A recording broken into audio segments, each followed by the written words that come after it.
sideline. I make most of my money doing editing, some consulting. I've done speech writing.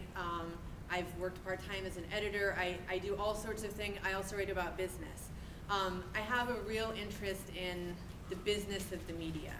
So I'm very glad to be here today. I see this very much as, we used to be called at RNA a shop talk, where we're just among peers. And I feel like all of us, I mean, we're all in this situation where we're trying to figure out where's the media going, which has implications for everyone, but also has very real implications for ourselves.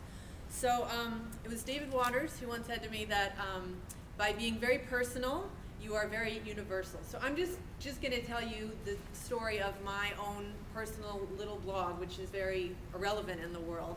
But I hope that sort of my story of what I'm doing it and how it fits into my business life as a journalist will be somehow helpful. So I want to start out first about how I started the site, which happened about 2 years ago.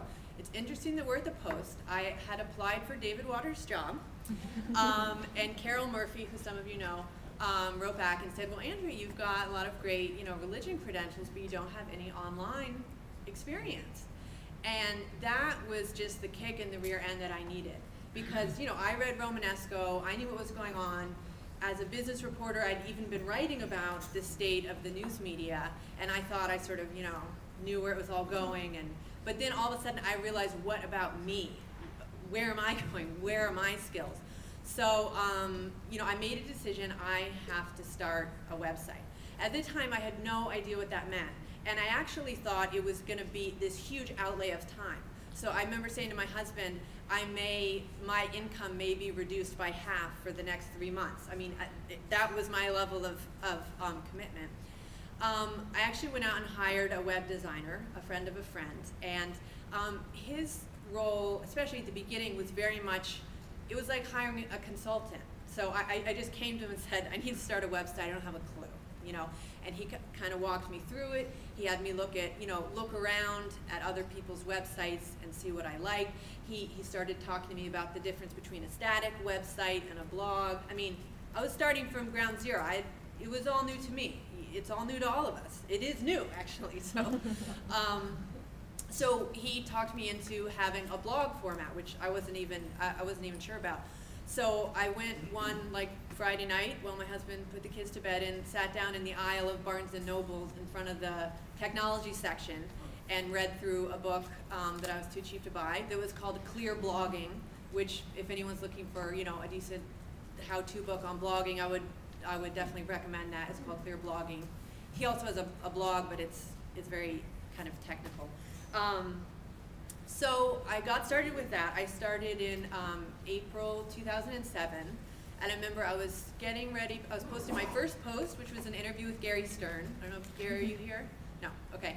And that's when my husband came down and told me what happened at Virginia Tech that was happening that morning.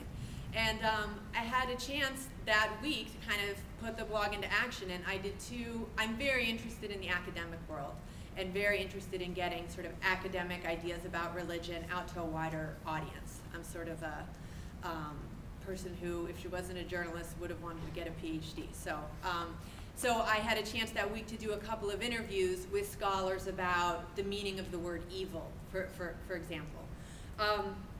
So now I'm going to tell you something that you will all be horrified by, which is that not only do I not make any money from my blog, but I actually pay out of pocket to maintain it, because my web designer I keep on a retainer. So I pay him several $100s a month. And he helped me, originally I run my blog on WordPress, so I had a pretty standard design. Then we decided to get a more unique design, which I also had to buy, which is a little more unique looking. And I pay him, he does updates, he installs plugins, so, and again, that's kind of a time thing for me. Theoretically, I would like to master all of that, but there are some, at this point, I just can't go there.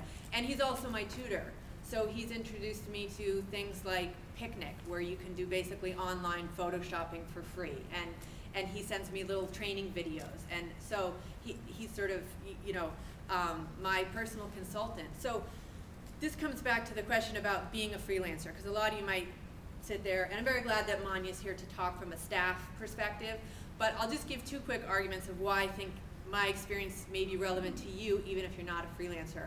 One, as Sam Hodges said, if you're asked to blog by your editors, you're very often just sent out there to figure it out for yourself. So you may have as little direction as I had. In other words, it's very self-directed. And the other thing is that, as Mark Pinsky or Bill Lobdell in the back there can tell you, you don't know exactly when you might become a freelancer all of a sudden. And I think we all live in a very uncertain environment. And like it or not, a lot of business these days does trade on sort of who you are. So I would even encourage people who have a stable or long-term job to think about the possibility of, if I was laid off or took a buyout, what would my online presence be?